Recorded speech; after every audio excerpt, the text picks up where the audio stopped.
මං සමහර දේවල් මං කියනවා මෙතන කියනවා සහෝදරයා එනකොට අපි සිංහලෙන් යාගේ දේශනාව පරිවර්තන කරනවා. ඒ නිසා සහෝදරයාට පොඩ්ඩක් ලේසින් ඒක අහන්න පුළුවන්. මං ඉස්සරහ පොඩ්ඩක් සොත්ව වෙලා මං දෙමළෙන් කතා කරන්න. ඉතුරු ටික මං කියන දේවල් එයා සිංහලෙන් කියනවා. දෙමළෙන් කියනවා මං ඒක පරිවර්තන කරනවා පස්සේ. தேவன் வாசை கூட ஆசீர்வாதம் කරනවා. தேவன் உங்களை ஆசீர்வதிப்பாராக. கர்த்தர் தாமே இந்த வருஷத்தின் கடைசி பகுதியில் கர்த்தர் எங்களை கொண்டு வந்திருக்கிறார். இந்த வருஷத்திலே தேவன் எங்களுக்கு அதிகமான நன்மைகளை அவர் செய்திருக்கிறார். ஹல்லேலூயா. எப்பொழுதுமே நாங்கள் ஒரு வழிநடத்திப்பாளரை நாங்கள் எப்பொழுதுமே கவனிக்கிறது. எங்களோட வழிநடத்திப்பாளர் பரிசுத்த ஆவியானவர். ஆனால் அவர் இடைப்படுகிறதுக்கு அவர் ஒரு மனிதனை வைத்திருக்கிறார்.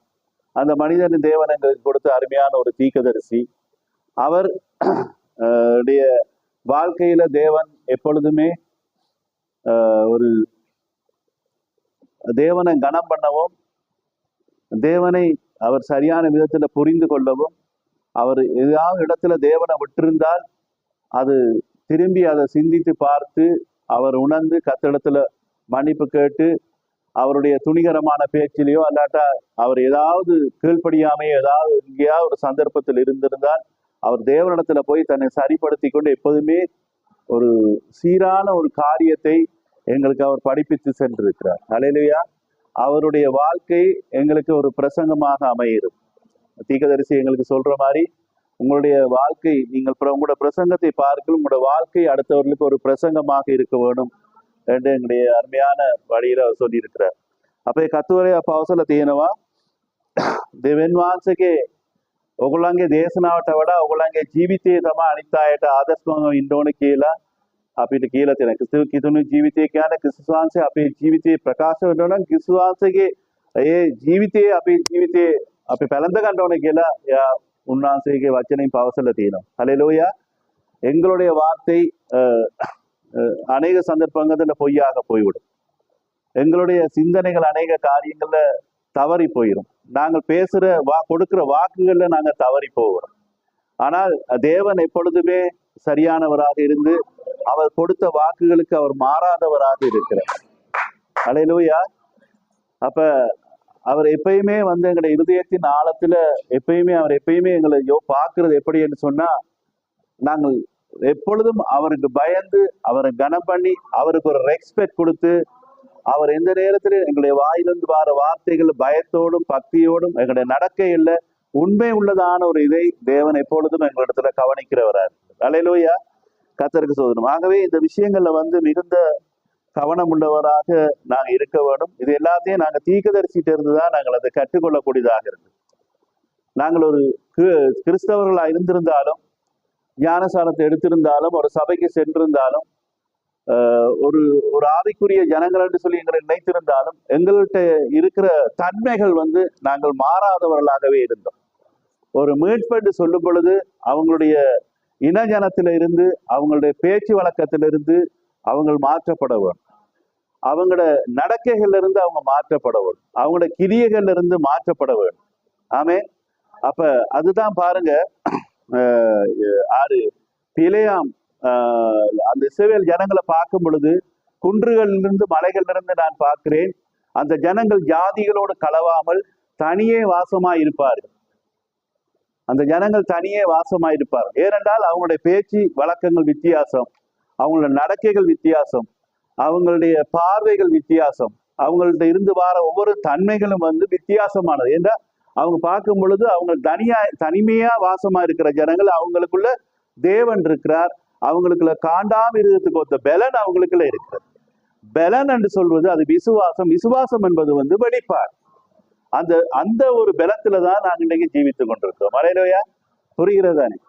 கர்த்தருக்கு ஸ்தோத்திரம் உண்டாகட்டும். ஆகவே இந்த அருமையான ஒரு சந்தர்ப்பத்தை எங்களுக்கு தந்திருக்கிறார் என்ற அன்றைக்கு அப்போஸ்தலர் ஆராதனை நடத்த வேண்டி இருக்கிறது. நாங்கள் தொடர்ந்து சில காரியங்களை கிறிஸ்துவுக்குள்ளாக நாங்கள் தொடர்ந்து கொண்டு போவோம். முதலாவது நான் 2 வசனங்களை வாசிச்சு அதை நான் விட்டு இன்னொரு செய்திக்குள்ளாக நான் ஒரு பகுதிக்குள்ளாக நான் கடந்து போறேன். அந்த வசனத்துல சகோதரன் அவர் எதுவும் பேசுறதா இருந்தா அவர் பேசுவார். நாங்க வருவோம். உபாகமம், திவித்திகதா,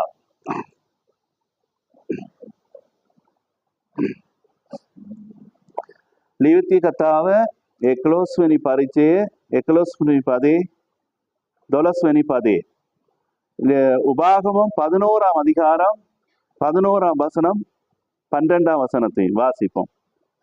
நீங்கள் சுதந்தரிக்க போகிற தேசமோ மலைகளும் பள்ளத்தாக்குகளும் உள்ள தேசம், அது வானத்தின் மழை தண்ணீரை குடிக்கும் தேசம், அது உன் தேவனாகிய கர்த்தர் விசாரிக்கிற தேசம். வருஷத்தின் துவக்கம் முதல் வருஷத்தின் முடிவு மட்டும் எப்பொழுதும் உன் தேவனாகிய கர்த்தரின் கண்கள் அதன் மேல் வைக்கப்பட்டிருக்கும். ජීවිතිකත් 11 වෙනි පරිච්ඡේදය හිමිකර ගැනීමට එතරවැඩ දේශීය හිමිවලින් හා විද්‍යාවත් වලින් යුක්ත වූ අහසෙන් වැසෙන වතුර උරා ගන්නා දේශයක්ය. මුදේ දෙවියන් ස්වාමීන් වහන්සේ බලා සලකනා දේශයක්ය. අවුරුද්ද පටන් ගැනීමේ සිට අවුරුද්ද අන්තිමේ දක්වා මුදේ දෙවියන් ස්වාමීන් වහන්සේගේ ඇස් නිරන්තරයෙන් ඒකයි ඩොමිනි තිබේ. ஆமென். ஹல்லேலூயா. நாங்கள் பார்க்குறோம் இங்க அதாவது உன் தேவனாய் கர்த்தர் விசாரிக்கிற தேசம் வருஷத்தின் துவக்கம் முதல் அது முடியும் மட்டும் எப்பொழுதும் உன் தேவனாகிய கர்த்தரின் கண்கள் அதன் மேல் வைக்கப்பட்டிருக்கும் என்று சொல்லி நாங்கள் பார்க்கிறோம். ஹல்லேலூயா. கர்த்தருக்கு ஸ்தோத்திரம் உண்டாகட்டும். தேவனுடைய கண்கள் அதாவது அந்த தேசத்தின் மேல் வைக்கப்பட்டிருக்கிறது. இந்த தேசமானது யூத ஜனங்கள் அங்கே இருந்தது. அவங்கள் ஆதியில ஒரு சபையாக அவங்கள் அந்த முதலாம் யாத்திரையிலே அங்க அந்த கானான் தேசத்துக்கு சேர்ற வேளையில தேவன் வருஷத்தின் துவக்கத்திலிருந்து அது முடியும் மட்டும் கர்த்தருடைய கண்கள் அந்த சபைக்கின் மேல் அந்த அந்த அந்த தேசத்தின் மேல் வைக்கப்பட்டது. அது இன்றைக்கு ஆவிக்குரிய சபைக்கு ஒரு நிழலாக அது இருக்கிறது. இன்றைக்கு எங்களுக்கு இந்த வருஷத்தின் துவக்கத்திலிருந்தும் அதன் முடிவு மட்டும் தேவனுடைய கண்கள் எங்களுக்கு மேல் வைக்கப்பட்டிருக்கிறது. அல்லேலூயா. கர்த்தருக்கு ஸ்தோத்திரம் உண்டாகட்டும். ஏன்னு சொன்னா நீங்க எங்களுடைய வாழ்க்கையை நாங்க கொஞ்சம் சற்று ஆராய்ச்சி பார்ப்போம். எங்களுடைய தனிப்பட்ட வாழ்க்கையை ஆராய்ச்சி பார்ப்போம். ஒவ்வொருடைய வாழ்க்கையிலே தனிப்பட்ட ரீதியாக தேவன் உங்களோடு இடப்பட்டு உங்களுக்கு அவர் செய்தது நீங்கள் அறிந்தது அறியாமல் தேவன் செய்த நன்மைகளை நீங்கள் அறிந்தும் அறியாமல் இருக்கிற காரியங்களை நீங்கள் இந்த வசனத்தோடு கூட நீங்கள் உங்களை ஒப்பிட்டு பார்க்க வேண்டியதா இருக்கு. ஆமே. கர்த்தருக்கு ஸ்தோத்திரம் உண்டாகட்டும். வேறெண்டா நான் கடந்த கிழமையில அவரோட ஒரு சம்பவத்தை குறித்து நான் பேசினேன். ஒரு சகோதரி அவ குறித்து நான் பேசினேன். இல்லை அந்த முழு ஸ்டோரியும் சொல்ல இல்லாது. தீர்க்கதரிசி நாட்கள்ல அவர் ஒரு சகோதரிக்காக ஜெபிக்கும்படியாக ஒரு வைத்தியசாலைக்கு அழைக்கப்படுகிறார். அந்த சகோதரி அவளோட வயிற்றுல அந்த குழந்தை இருந்தது. அவ குழந்தை பிறகு போற நேரம் அவருக்கு அந்த இரத்த ஓட்டங்கள் அவட அந்த ஹீமோகுளோபின் அந்த இது காணாமலோ இல்லை ஏதோ ஒரு காரியத்தின் மூலமாக அவருக்கு ஆபரேஷன் செய்து அந்த பிள்ளையை எடுக்க முடியாமல் வைத்தியசாலையில மரண தருவாயில இருந்தது. அப்ப சௌரன் பிரணாம அழைக்கணும் என்று சொல்லி அங்க போற நேரத்துல தீர்க்கதரிசி அந்த இடத்துக்கு போற நேரத்துல அந்த சகோதரியோட கணவனையும் அவவையும் அவங்களோட தாயையும் வைத்து அந்த வைத்தியசாலையில அந்த 3 பேரை வச்சு பாவ அறிக்கை செய்ய வச்சு அவர் ஜெபிக்கிற நேரத்துல தேவன் அவருக்கு ஒரு நாள் இருந்தது. அன்று ராத்திரி அடுத்த நாள் ஆபரேஷன் பண்ணாலும் அந்த டாக்டர்ஸ் மாதிரி ஆபரேஷன் பண்ணல அவன் மறிச்சு போயிடுவான்னு சொல்லிவிட்டு அவங்க பயத்துல கை வைக்க. அப்ப தீர்க்கதரிசி போய் அவங்கள பாவ அறிக்கை செய்யற வேளையில அவங்க தங்களை வாழ்க்கையை அவங்க அறிக்கை செய்யறாங்க. சகோதரி அறிக்கை செய்கிறார், அந்த கணவர் அறிக்கை செய்கிறார், அந்த மாமி அவர் தாய் அந்த மனைவி அந்த சகோதரிய தாயும் அறிக்கை செய்கிறார். அறிக்கை செய்து அவங்க தங்களை சீர்படுத்தி ஒரு நிலைக்குள்ள வந்த பிற்பாடு அவர் ஊழியக்காரத்தை தீர்க்கதரிசி அங்க ஜெபிக்கும் பொழுது அவங்களுக்கு சுகம் வருகிறதா. ஆமே. இப்ப நான் இது ஒரு சோட்டா அவங்களுக்கு சொல்றேன். ஏன்னா எங்களோட வாழ்க்கையை குறித்து நாங்க ஊய்த்து ஆராய்ந்து பார்க்க வேண்டும். தேவன் எங்களை பறந்து காக்கிற பட்சியா இருக்கிறார். Price the Lord.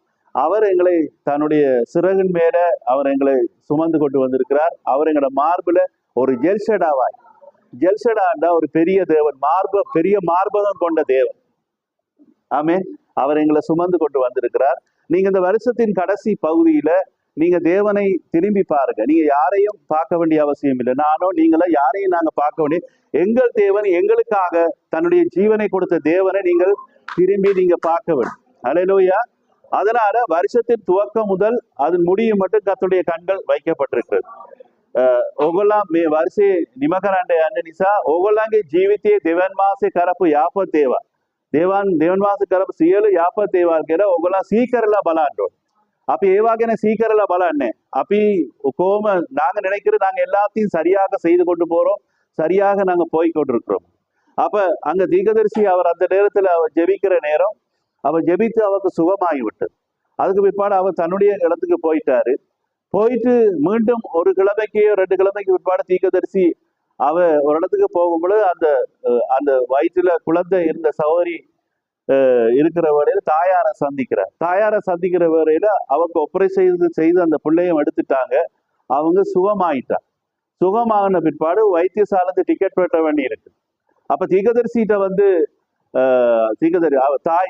அவரோட தாய்கிட்ட சொல்றா, இவ வந்து அம்மா நாங்க வீட்டுக்கு போறோம், நான் வீட்டுக்கு போறேன் அப்படின்னு. அப்ப அவ தாய் சொல்றா, டிக்கெட் வெட்டினா நாங்க வீட்டுக்கு தானே போகணும், வேற எங்க போறது? அப்ப அவ சொல்றா, நான் நித்திய வீட்டுக்கு போறேன். அப்ப அவர் நினைக்கிறாரு, என்ன இப்படி ஒரு கதை சொல்றா அப்படின்னு சொல்லி போட்டு நர்ஸை கூப்பிட்டு கேட்க. அப்ப நர்ஸ் சொல்றாங்க, அவங்க அப்படித்தான் சொல்லிட்டு இருக்கா, எனக்கு ஒன்றும் விளங்கே இல்லை அப்படின்னு. அப்ப அவ என்ன செய்யறாருன்னா, அவன் ஜெபம் பண்ணி போட்டு அவ அப்படியே வச்சுட்டு இருக்கிறா. அடுத்த நாள் 2 நாளுக்குள்ள அவ மறிச்சிட்டா. ஆமேன். அப்ப மறிச்ச பிற்பாடு அவங்கள அடக்கம் எல்லாம் செய்தாச்சு. பிற்பாடு தீர்க்கதரிசிய போயிட்டு இந்த தாயார் போய் அவங்க சந்திக்கிறாங்க. சந்திக்கிற நேரத்துல அவ சொல்றா, அவர் கேட்கிறா, எப்படி சகோதரி அவ சுகமா இருக்கல், அவ இறந்துட்டாரு சகோதரனே, பில் இறந்துட்டாரு, நாங்க அடக்கம் செய்துட்டோம் அப்படின்னு. அப்ப அவர் தீர்க்கதரிசி மிகுந்த துக்கம் வந்துச்சு. அப்ப அவர் நினைச்சா இவர் ஜீவனோட இருப்பாரு, நான் சுகம் வந்துட்டு இருப்பான்னு தான் தீர்க்கதரிசி நினைச்சிருக்கிறார். அப்ப அவருக்கு மிகுந்த துக்கம் வந்துட்டு அவர் போயிட்டு என்ன செய்திருக்கிறார், ஒரு இடத்துல ஆண்டவர்கிட்ட போய் ஜெபம் பண்ணியிருக்கிறார். ஆண்டவரே, நீர் சுகத்தை கொடுத்தீர், நீர் ஏன் அந்த சவரியை எடுத்தீர், நீர் எனக்கு சொல்லணும், நீர் கடன் பட்டிருக்கிறீர் என்று சொல்லி ஒரு வார்த்தையை சொல்லிட்டேன். எப்படி நீங்க கடன் பட்டிருக்கிறீங்க எனக்கு என்று சொல்லி அவர் சொல்லிட்டேன். சொன்ன உடனே அப்ப சவரன் இந்த அவங்களை சொல்லி இருக்கிறாரோ தெரியாது. அப்ப சொன்ன உடனே அவர் பேசாம இருந்துட்டார். அவர் ஜெபம் பண்ணிட்டு போயிட்டார். தேவன் அதுக்கு பதில் ஒன்றும் கொடுக்காரு. 2-3 நாளுக்கு பிற்பாடு அவர் ஒரு தரிசனத்தை காண்ற நேரம் இந்த சகோதரியை தான் காண்றார். அவ ஒரு நதியில போய்கொண்டிருக்கிறா. நதியில போய்கொண்டு குளிக்கிறதுக்காக போய்கொண்டிருக்கிற மாதிரி இருக்கு. அந்த நதியில போய் ஒரு மரத்துக்கு மேல நடந்து போகும் பொழுது அவ வலிக்கு ஒரு இதுக்குள்ள விழுந்து அப்படி தண்ணிக்குள்ள போயிட்டான். தண்ணிக்குள்ள போன பிற்பாடு அந்த சம்பவத்தை அவர் கண்டுட்டு அவ இந்த தாயாரை கண்டு கேட்டிருக்கிறார். கேட்கிற நேரம் அந்த தாயார் சொல்லி இருக்கிறாங்க, கடந்த வருஷம் நாங்க எல்லாரும் பிக்னிக்கு போற நேரம், இவ வந்து இப்படி போற நேரம் ஒரு ஆத்துல போயிட்டு இதே மாதிரி தாண்டு போற நேரம் தூரத்துல இருந்தவங்க வந்து அவ காப்பாத்தினாங்க அப்படின்னு சொல்லி சொல்றா. சொல்லும் பொழுதுதான் அதுக்கு பிறகுதான் இவருக்கு தெரியுது, இவ ஏற்கனவே மறிக்க வேண்டிய ஒரு சகோதரி. தேவன் அந்த கடைசி சந்தர்ப்பத்துல அருமையான ஊழியக்காரனை அங்க அனுப்பி இவங்க தங்களோட தவறுகளை சரி செய்யவும் தாங்கள் தேவனோடு ஒப்புரவாகி தேவனோடு கூட தங்களோட வாழ்க்கையை மீண்டும் இணைக்கிறதுக்கும் ஒரு சந்தர்ப்பத்தை கொடுத்துரு.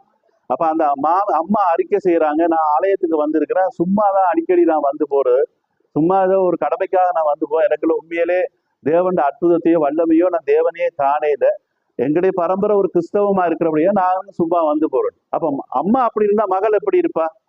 மகளும் அப்படித்தான் இருந்திருப்பா. அப்ப அதனால அப்ப தேவன் பிறகு தீர்க்கதரிசியோட அவர் போயிட்டு அவர் அழுது ஜெபம் பண்றார்.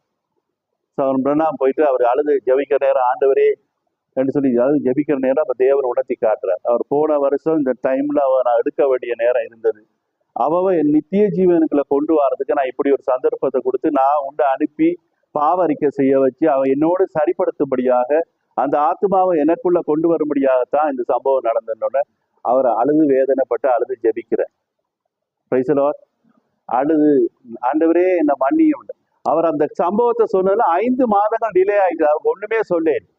நாங்க தேவனத்துல வந்து கேள்வி கேட்க போகக்கூடாது. பிரைசலார் தேவன்கிட்ட வந்து நாங்கள் எந்த பாருங்க, நாங்க ஒரு சந்தர்ப்பம் வந்த உடனே தேவனுக்கு முன்பதாக நாங்க முறுமுறுக்கிறோம். මොකක්කරි අපිට අමාරුකම ප්‍රශ්නයක් ඇති වුණා දෙවෙනි වාසී ඉදිරියේ ගිහලා අපි කෙන්දිරි ගන්නවා. අයි දෙවෙනි වාස ඔයා මට මේම කරේ. අයි මම විතරයි මේ දුක්ඛ මාර්ගයේ යන්නේ. මම මට අයි විතරයි මේ ක්‍රීඩා මාර්ගය. எனக்கு மட்டும் இந்த உபத்திரம். எனக்கு மட்டும் ஏன் கஷ்டம், ஏன் எங்கட குடும்பத்துல இப்படி நடக்குது, ஏன் நாங்கள் மட்டும் இப்படி இருக்கிறோம்ன்றதான கேள்வி எங்களுடைய இருதயத்தின் ஆழத்திலிருந்து எழும்பும். பரிசுத்த ஆவியானவர் எங்கள் இருதயத்தின் ஆழத்தை காண்கிற தேவனா இருக்கிறார். Price the Lord. அப்ப பாருங்க, நாங்கள் என்ன செய்வோம்னு சொன்னா, ஏதாவது ஒரு சந்தர்ப்பத்துல தேவனை நாங்கள் துக்கப்படுத்தி இருப்போம், சரியா?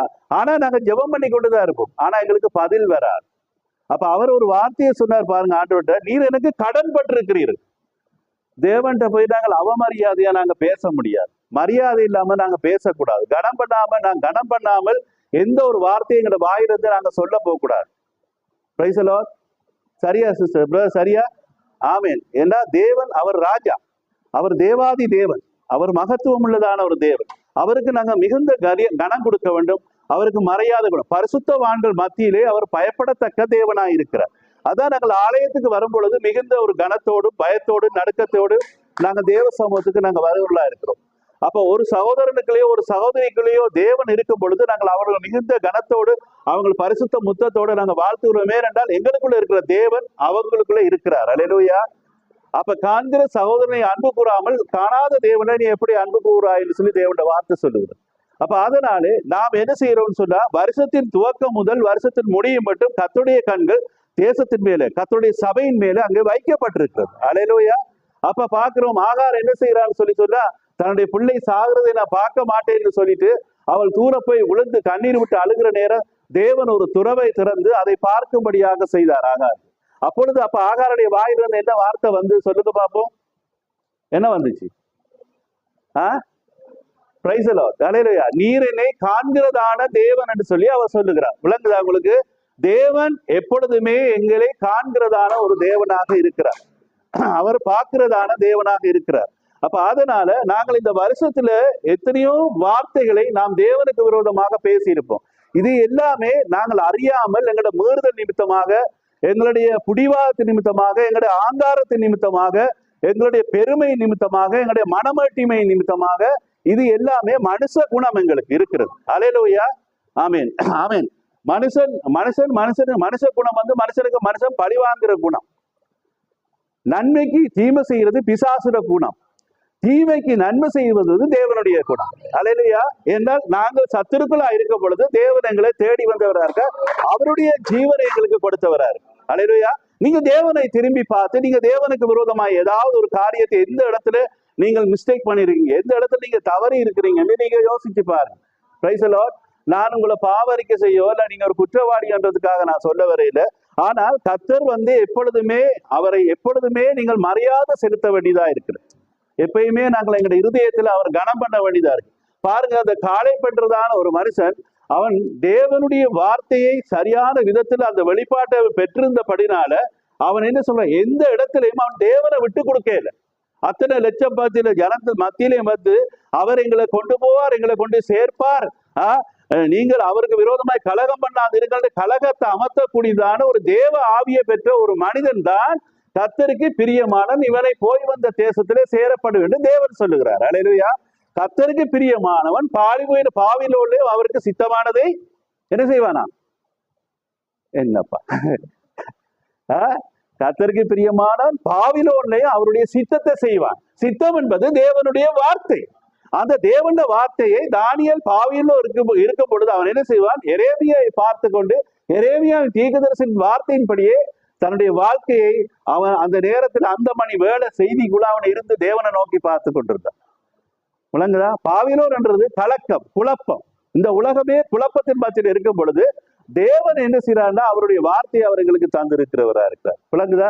கர்த்தருக்கு. அப்ப அதனால நாங்க என்ன செய்ய வேண்டி இருக்கிறது? இந்த வருஷத்திலே நாங்கள் எங்களை திரும்பி நாங்கள் பார்க்க வேண்டியதாக இருக்கிறது. அதனால நாங்கள் இன்னொரு வார்த்தையை நாங்கள் வாசிப்போம். ஏனென்றா இது ஒரு ராப்போஜன ஆராதனையா இருக்கிறது. நான் ஒரு வார்த்தையை வாசிச்சு அதற்குள்ளாக கடந்து சவரிடத்துல நான் ஒப்பு கொடுத்து போறேன். லேவிய ராகம், லெவிகத்தாவு தாசவேணி பறிச்சு දා 4 වෙනි පදේ.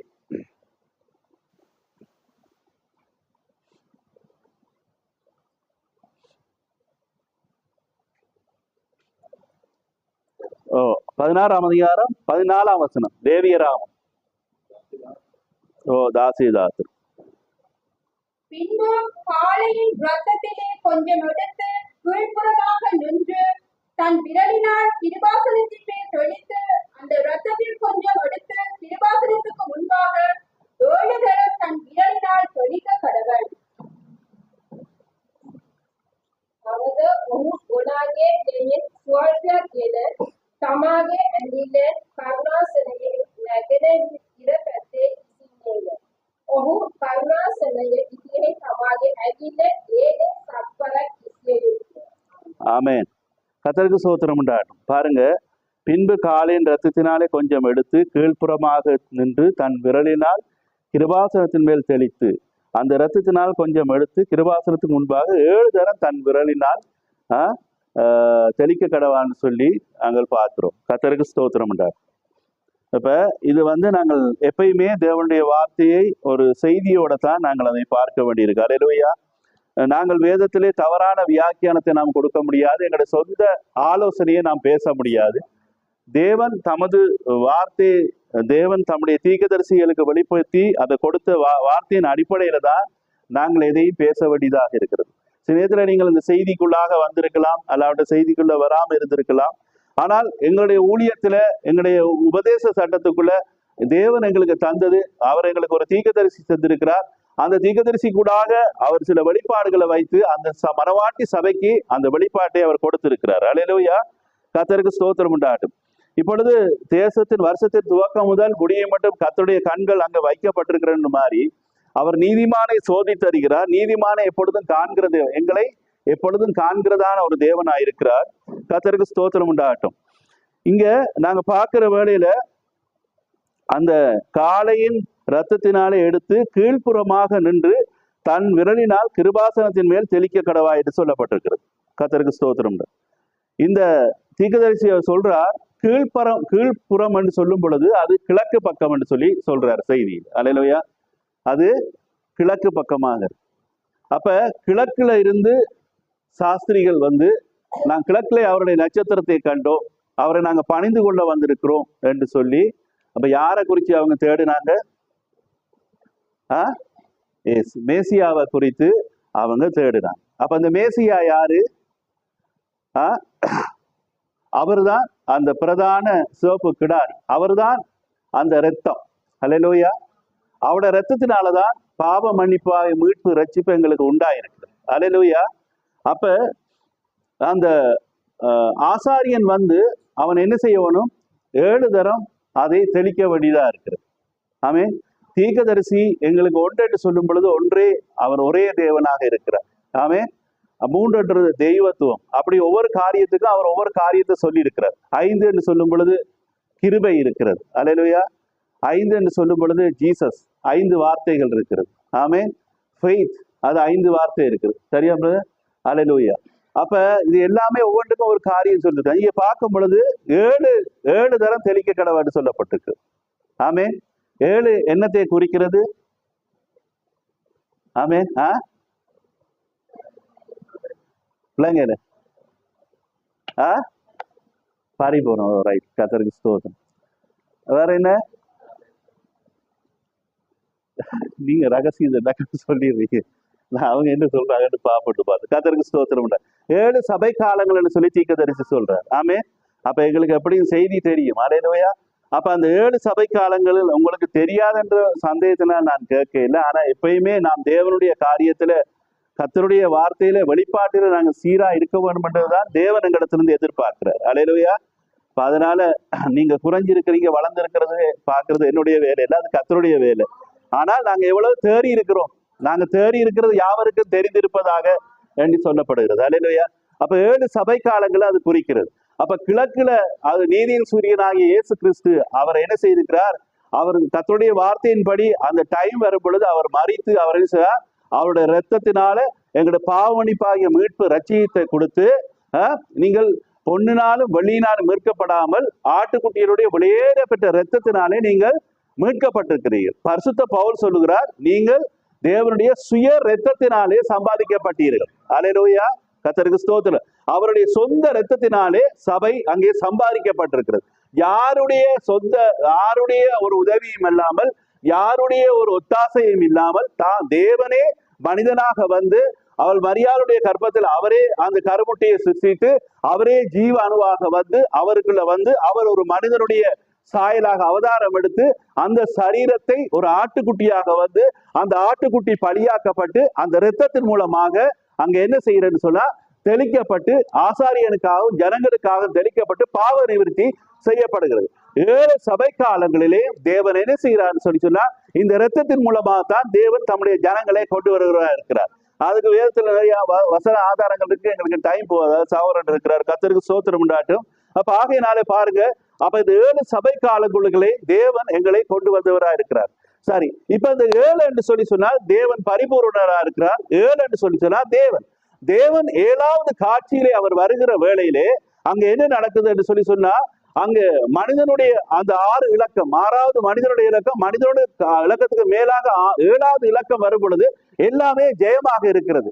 நீங்கள் அந்த அதாவது இந்த எரிகோவின் கோட்டையை என்ன செய்றீங்க, 6 நாளும் வந்து நீங்க என்ன செய்றீங்க, அங்க 7 தடவை சுத்துங்க, ஒரு ஆள் 7 தடவை சுத்துங்க.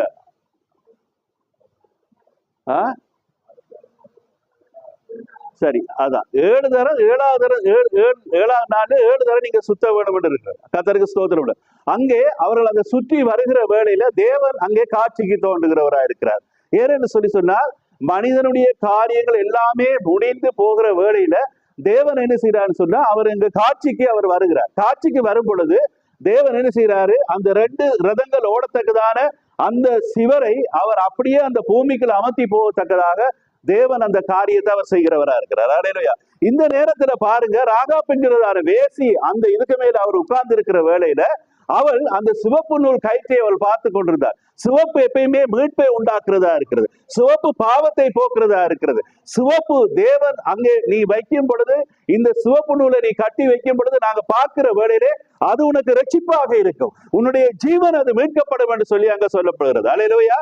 அதனால தேவன் அங்கே கடந்து வந்து அந்த எரியோ கோட்டையை, அந்த எரியோவின் மதிலை அப்படியே கீழே கொண்டு போகிற வேளையிலே ஆசாரியர்கள் அங்கே பூரிக்கைகளை ஊதும் பொழுது 7ஆம் நாளே 7 தரம் சுத்தி வருகிற நேரம், அது அங்கே போற நேரத்துல அந்த ராகாப் வேசியுடைய அந்த வீடானது அந்த சிவருக்கு மேலதான் இருக்கிறது. அவளுடைய வீட்டில் இருக்கிறது கீழ் அத்திவாரத்திற்கு ஒரு கல்லு கூட அசைக்கப்படவில்லை என்று சொல்லி தீர்க்கதரிசி சொல்றார். அல்லேலூயா. அப்ப பாருங்க, தேவன் காட்சியில வரும் பொழுது தேவன் யாரை மீட்க வேண்டும், யாரை வைக்க வேண்டும், யாரை திரட்ட வேண்டும் அவருக்கு தெரிகிறவரா இருக்கிறார். ஆதி முதலாய் நீங்கள் என்னோட கூட இருந்தால் நீங்கள் இப்பொழுதும் என்னோட இருப்பீங்க, வார்த்தைக்கு நீங்க செவி கொடுப்பீங்க என்று அவர் சொல்றார். அல்லேலூயா. அப்ப பாருங்க, தேவன் வருகிற வேளையில தேவனுக்கு தான் தெரியும் யாரை அவர் முன்குறித்திருக்கிறார் என்று சொல்லி. அல்லேலூயா. அப்ப அந்த 7வது கட்டம் வருகும் பொழுது அவர் என்ன செய்யறான்னு சொன்னா தேவன் அப்படியாக வந்து தேவனும் ஜனங்களுக்கு ஜெயம் கொடுக்கிறவராக இருக்கிறார். இந்த 7 சபை காலங்களிலேயும் 7வது சபை காலம் வருகிற வேளையிலே 1963ஆம் ஆண்டு பிப்ரவரி மாசம் 28ஆம் தேதியிலே தேவனே இந்த பூமிக்கு அவர் இறங்கி வந்து 7 முத்திரை ரகசியத்தை இந்த மனவாட்டி சபைக்கு அவர் கொடுத்திருக்கிறார். Price the Lord. அவருடைய வார்த்தையை புசிக்கிறதுனால தான் எங்களுடைய பாவங்கள், எங்களுடைய அவிசுவாசங்கள் எல்லாம் அங்கு நீக்கப்படுகிறது. நாங்க வேதத்துல பார்க்கிறோம், சுத்த ஜலம் அங்கே உண்மையில தெளிக்கப்படுவதாக சொல்லப்படுகிறது. அந்த சுத்த ஜலம் என்பது வந்து தேவனுடைய வார்த்தையை தான் குறிக்கப்படுகிறது. அப்ப மீட்கப்பட்டவங்க, முன்குறிக்கப்பட்டவங்க தான் இந்த வார்த்தைக்கு செவி கொடுக்கக்கூடியவரா இருக்கும். அல்லேலூயா. நித்திய ஜீவனுக்கு அபாத்திரராய் போறவங்க தேவனுடைய வார்த்தைக்கு செவி கொடுக்க மாட்டாங்க, ஆழமான வெளிப்பாட்டுக்கு செவி கொடுக்க முடியாது, அவங்க அப்படியே போகக்கூடியதாக இருக்கும். கர்த்தருக்கு ஸ்தோத்திரம் உண்டாகட்டும். ஆகையினால நீங்க பாருங்க, யார் தேவனிடத்துல இருந்து அவங்க போறாங்கன்னு சொல்லி சொன்னா நீங்க யோவான் சுவிசேஷம் 6ஆம் அதிகாரம் 66ஆம் வசனத்தை வாசிங்க.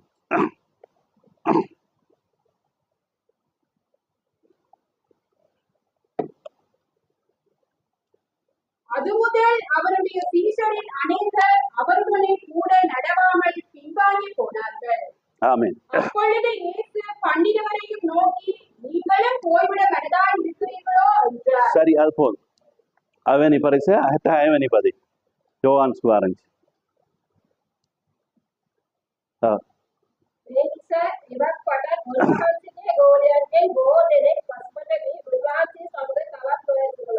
ஆமென். ஹரினே ஹட்டாயவனி பதேனே. அதுல என்ன என்ன எப்படி இருக்கு சிஸ்டர் அந்த வசனம்?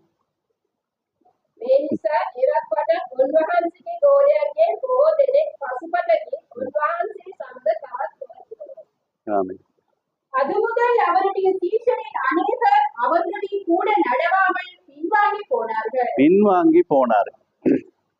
ஆமென். இவங்க எல்லாருமே அற்புத அடையாளங்கள் எல்லாவற்றையும் கண்ட ஜனங்கள், தேவனிடத்திலிருந்து நன்மை பெற்ற ஜனங்கள், ஜெபங்களுக்கு பதில் கிடைச்சது. அவங்க எல்லா காரியங்களும் தேவன் அவங்களுக்கு செய்து கொண்டே இருக்கிறார். அப்ப அவர்கிட்ட இருந்து பிரிக்கணும்ன்றதுக்காக அவர் ஒரு காரியத்தை அவர் சொல்றார். எல்லாரும் அப்பம் புசிக்கிறதுக்கு வராங்க, சாப்பிடுறாங்க, எல்லாம் செய்யறாங்க. எல்லாம் இது தேவன் தான். தேவன் வந்தா அது ஏடு தான், ஏடு பரிபூர்ணம். அவர் தான் சேர்க்கிறது, அவர் தான் பிரிக்கிறது. அல்லேலூயா. அவரு பிதா நடாத நாற்றெல்லாம் என்ன செய்யறாரா? வேரோட புடுங்கி எறிகிறார். அவர் சொன்னார், என் மாம்சத்தை புசித்து என் ரத்தத்தை பானம் பண்ணாதவனுக்கு என்ன செய்யா நித்திய ஜீவன் இல்லைன்னு சொன்னார். அப்ப உடனே என்ன நடந்து சொன்னது? இவன் மாம்சத்தை புசிக்கிறவன் இவன் ரத்தத்தை நம்ம குடிக்க விட எல்லாரும் போயிட்டாங்க. சரி, இப்ப 66 அந்த 6ஆம் அதிகாரம் அப்படித்தானே? அந்த 6 முன்னுக்கு போட்டு பாருங்க. 66வது வசனத்துல 66 இது 6ஆம் அதிகாரம். இந்த 6ஆம் அதிகாரத்தை தூக்கி அந்த 6 முன்னுக்கு போட்டு பாருங்க. எத்தனை வருது? 666. யார் நித்திய ஜீவனுக்கு அவாத்திரா இருக்கிறாங்க? தேவண்ட வெளிப்பாட்டுக்கு, வார்த்தைக்கு செவி கொடுக்காது. ஆமே, விளங்குது. இந்த 7 எப்படி வருகிறது? 7 தேவன் பரிபூர்ணா இருக்கு. இப்ப நான் ஒரு காரியத்தை நான் உங்களுக்கு சொல்றேன். நான் நேற்று வந்து கொண்டிருக்கீங்களா, அதை சிந்திச்சு கொண்டு வந்தேன். நான் ரோமானிய கலண்டரை குறித்து தான் சொல்றேன். ஆனா அதை நீங்க கணக்குல வச்சுக்கொள்ள வேணாம். அதுக்கும் தேவண்ட வார்த்தைக்கு சம்பந்தம் இல்லை. ஆமேன். எங்கட கலண்டர் எங்களுக்கு யூதர் தான் காரியம். ஆனா இலக்கங்கள் தேவன் சொல்லி இருக்கிறார். விளங்குதா? 2025 அப்ப 2 5 எத்தனை? 7. Price the Lord.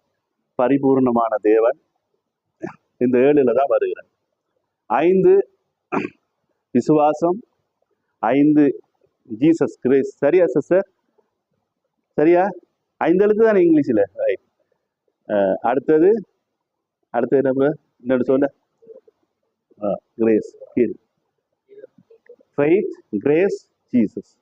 5. அப்ப 2025 இந்த 5 என்பது தேவனுடைய ஊழியத்தின் உத்தியோகத்துல தேவன் வெளிப்படுற 5ல. ஆனா இந்த கலண்டரை குறித்து நீங்க சிந்திக்காங்க. நான் வேதத்துல இருக்க நம்பரை மட்டும், ஏன்னா நாங்க சில நேரம் பொறுத்துறது தவறா போய்விடும். அதனால அதை குறித்து சிந்திக்க வேணாம். நீங்கள் கிறிஸ்துவுக்குள்ள தேவன் வார்த்தையை பெரிய 7 என்பது தேவன் பரிபூர்ணர். 5 என்று 5 உத்தியோகங்கள் சபையில கொடுத்திருக்கிறார். இப்ப 2000 சொல்லிக்க 7 2 போட்டா 9. 9 என்பதுக்குள்ள தேவனுடைய வரங்கள், தேவன் சபைக்கு அளித்த வரங்கள். 9 வரங்கள் தானே. சரியா? அல்லேலூயா. அப்ப நீங்க இந்த கலண்டரை யோசிக்க வேணா, நான் இலக்கங்களை மட்டும் சொல்றேன். ஏன்னா எங்களுடைய கலண்டர் எப்பொழுதுமே யூதர் தான். நீங்க டைம் என்னன்னு பார்க்கணும்னா நீங்க மணி கூட பாருங்க. காலம் என்னன்றது என்ன, நாங்க எந்த காலத்துல இருக்கா நீங்க யூதரை பாருங்கன்னு சொல்லி தீர்க்கதரிசி சொல்றாரு. அத்திமரம் துளிர் விடுகிற வேளையில வசந்த காலம் சமயமா இருக்கு. அப்ப யூதரை நீங்க பார்க்கணும். ஏன்னா நாங்க ஒரு முடிவுல இருக்கிறோம். அல்லேலூயா. எரேமியா யாரை பார்த்தான்? தானியேல் யாரை பார்த்தான்னு சொல்லி சொன்னா 68வது வருஷத்திலே அவன் போற நேரத்துல 70வது வருஷம் சிறையில் அவங்க போற நேரம் எரேமியாவோட தீர்க்க தரிசனத்துல சொல்லியிருக்க 70வது வருஷத்துல நீங்க இந்த இடத்துல இருந்து நீங்க போவீங்கன்னு. அப்போ அவர் இதை திறந்து, வேதத்தை திறந்து, பலகணிகளை திறந்து உபவாசம் பண்ணி அழுது ஜெபம் பண்ணி ஆண்டவர் சிறையிருப்புல கொண்டு போறதுக்காக, ஜனங்களை சீர்திருத்தத்துக்காக எல்லா காலங்களையும் தேவன் அவனுக்கு வெளிப்படுத்தி கொடுத்தார். என்னன்னு சொல்லி சொன்னா, இப்ப இருக்கிற காரியத்தை தானியேலுக்கு வெளிப்படுத்தி கொடுத்தார். ஏனென்றா அவன் அந்த அந்நிய தேசத்துல அவன் எரேமியாவோட வார்த்தையை பார்த்தான். அல்லேலூயா. நாங்க இந்த அந்நிய தேசத்துல 7வது தேவன், 7 என்பது தேவன் பலமுள்ள தூதனாக 1963 2:28 அவர் இறங்கி வந்தார். இத்தனையா சொல்றீங்க? ஆமென். இறங்கி வந்தார். மனவாட்டி யாரை பார்க்கணும்னா அந்த பலமுள்ள தேவன் 7 முத்திரையை எங்களுக்கு கொடுத்திருக்கார். இப்போ எங்களுக்கு என்ன செய்ய வேண்டும்? ஆமென். நாங்க அடுத்த வருஷத்துல என்ன செய்ய போகிறோம்? 2025 7 இந்த மனவாட்டிக்குள்ள தேவன் இந்த செய்தியை, வார்த்தையை எப்படி அவர் எங்களுக்குள்ள கொண்டு போறார், தேவன் எப்படி எங்களுக்குள்ள இறங்கி வர போறார் எங்களுக்கு தெரியாது. என்ன தேவன் வைத்திருக்கிறார். ஆனா நாங்கள் அங்க தேவ சமூகத்துல போய் எங்களை தாழ்த்தி, எங்களை தேவனுக்குள்ள அர்ப்பணித்து, தேவனோடு கூட அங்கே தானியேல் எரேமியாவோட புத்தகத்தை எடுத்து வாசிச்சு, இப்ப நான் 68வது வருஷத்துல 70வது வருஷத்துல எங்களுக்கு ஒரு விடுதலை இருக்கிறேன்னு சொல்லி அவன் தேவனை நோக்கி ஜெபம் பண்ணி தேவன் அவனுக்கு வெளிப்படுத்த மட்டும் தேவன் இறங்கி வந்தார். தேவன் ஒவ்வொரு முறையும் அவர் இறங்கி வருகிறது 7 முத்திரை தான். தேவன் பரிபூர்ணரா இருக்கிறார். தேவன் ரகசியத்தை வெளிப்படுத்துறவரா இருக்கிறார். அல்லேலூயா. அப்ப ஆகவே தேவன் எங்களுக்கு ஒரு முன்பாக ஒரு வருஷத்தை 2025 அவர் கொடுப்பாருன்னு சொன்னா மனவாட்டி அவருடைய எடுத்துக்கொள்ளப்படுதலுக்கு ஆயத்தப்பட்டு இருக்க வேண்டியதா இருக்கிறார். அல்லேலூயா. ஏனென்றால் இயேசு கிறிஸ்துவோட ரத்தம் தான் அங்க என்ன செய்யறது, அங்கே பலிபீடத்துல 7 தடவை தெளிக்கப்படுகிறது போல இந்த 7 சபை காலங்களிலே தேவன் அவருடைய வெளிச்சத்தை கொடுத்து கொண்டே வந்தார். ஆனால் இந்த 7வது செய்தியாளன் வருகிற வேளையிலே அவருடைய கர்த்தருடைய கண்கள் இந்த மனவாட்டியின் சபையில வைக்கிறபடினால ஒன்றின் முடிவும் ஒன்றின் துவக்கமா இருக்கிறது. சரியா? Price the Lord. ஒன்றின் முடிவும் ஒன்று அப்ப தேவன் அங்கே துவங்குற வேளையில தேவன் பரிபூரணராக அவருடைய செய்தி அவருடைய வெளிப்பாட்டை தேவன் எங்களை இப்படியாக அவர் மாத்த போகிறார். ஏசாயா அதிகாரம் வாசிங்க. ஏசாயாவில் நான் இந்த வசனத்தை வாசிட்டு முடிக்கிறேன்.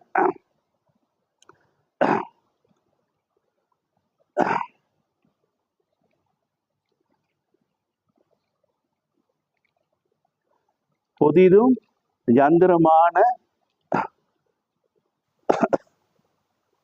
38 என்ன 38ஆம் அதிகாரம் வாசிங்க.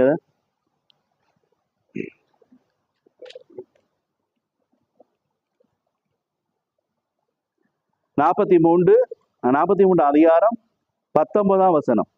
19ஆம் வசனம். அத்தலை துணை பரிச்சு தான் அமைவனி பாதையதில் விசி ஏற்கனக்கா. இதோ நான் புதிய காரியத்தை செய்கிறேன், இப்பொழுதே அது தோன்றும், நீங்கள் அதை அறியீர்களா? நான் வனாந்திரத்திலே வழியையும் அவாந்திர வெளியிலே ஆறுகளையும் உண்டாக்குவேன். நான் தெரிந்து கொண்ட என் ஜனத்தின் தாகத்திற்கு வனாந்திரத்திலே தண்ணீர்களையும் அவாந்திர வெளியிலே ஆறுகளையும் உண்டாக்குவதினால் காட்டு மிருகங்களும் வன சர்ப்பங்களும் கோட்டான் குஞ்சுகளும் என்னை கனம் பண்ணும். இந்த ஜனத்தை எனக்கென்று ஏற்படுத்தினேன், இவர்கள் என் துதியை சொல்லி வருவார்கள்.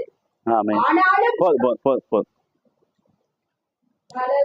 මම අමුතු දෙයක් කරන්නේ දැන් ඒක අඩගන්නවා ඇත.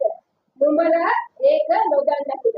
මම කාන්තාරයේ මාර්ගයක්ද වනයේ ගංගාද සාදන්නද?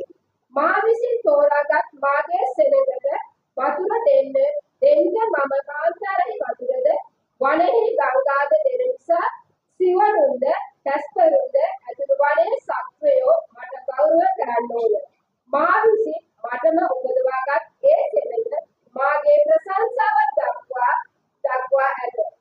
ஆமென். பாருங்க, இந்த ஜனத்தை எனக்கென்று ஏற்படுத்தினேன், இவர்கள் துதியை சொல்லி வருவார்கள். நான் இதோ ஒரு புதிய காரியத்தை செய்கிறேன், இப்பொழுது அது தோன்றும், நீங்கள் அதை அறியீர்களா? நான் வனாந்திரத்தில் வழியையும் அவாந்திர வழியிலே ஆறுகளையும் எனக்கென்று ஏற்படுத்தின ஜனத்துக்கு அவர் என்ன செய்யறான்னு சொன்னா, அவர் இயற்கைக்கு மேற்பட்டதான ஒரு காரியத்தை அவர் செய்து அந்த ஜனம் தேவனை புகழ்ந்து தேவனை மகிழ்ந்திருக்கும்படி அவர்களுக்கு தேவன் இந்த புதிய காரியத்தை செய்கிறவரா இருக்கிறார். Price the Lord. அது தேவன் ஒரு வாக்குத்தத்தமாக தேவன் தமது மனவாட்டி சபைக்காக அவர் கொடுத்திருக்கிறவரா இருக்கிறார். அல்லேலூயா.